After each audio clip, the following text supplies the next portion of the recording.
I'm exercising now. Turns out I've been bulking for about 12 years.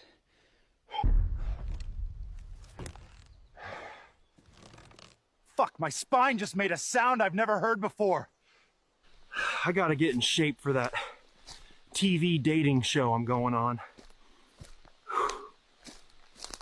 High in protein, low in morals.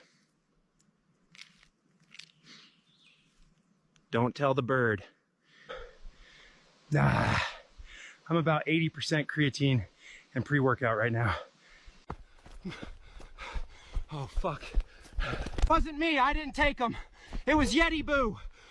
Just remember, guys, pain is temporary, but this pump is eternal. I didn't take them. Time for some protein. I like to add 3 pine cones just for an extra crunch.